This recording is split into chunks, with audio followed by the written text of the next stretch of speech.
Hey, this is Chad with Good Creative Academy, and this lecture series is going to focus on black and white conversions.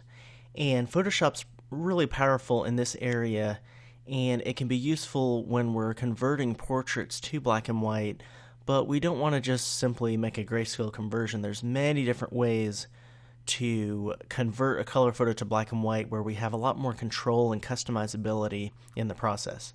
We're going to go over a couple methods. I just want to go over some of the methods we don't want to use unless you're in a rush and you want to convert something to grayscale or black and white really quickly. Let's say for a black and white flyer or newspaper print ad or magazine ad or something that's going to be black and white and the paper quality is not going to be that good or the printing quality is not going to be that great. It doesn't really matter.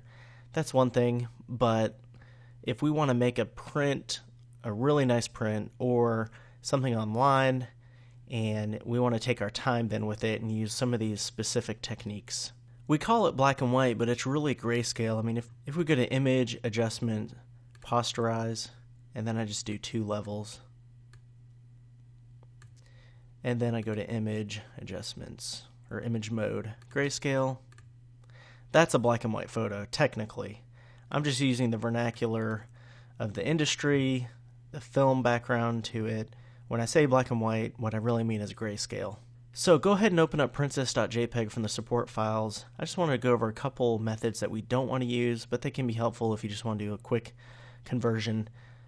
If you go to Image, Adjustments, and then Desaturate, the shortcut is Shift-Control-U on the PC or Shift-Command-U on the Mac. That does a really quick grayscale conversion. However, if we go to the Channels panel, if you just go to Window then Channels, you click on red, click on green, click on blue. These are the 3 primary channels of light in the file. You'll notice they all look the same.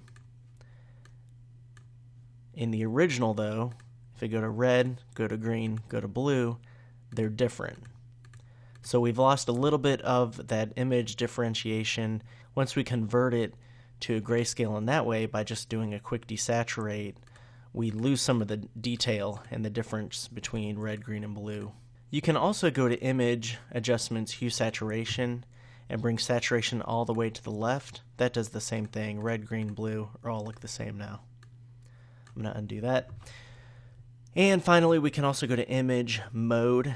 Right now we're in RGB mode, which is red, green, blue. If I go to grayscale, and then click, it's even telling me, hey, you can do a much better conversion if you go to Image Adjustments, black and white. But I'm just going to discard, and then we had no control over how it was converted to black and white. How the overall tone of the photo looks. So the tonal differences, the end result is just pretty generic. If it looks fine, great, but we're going to go over a couple ways to have a lot more control and customizability in our black and white conversions next.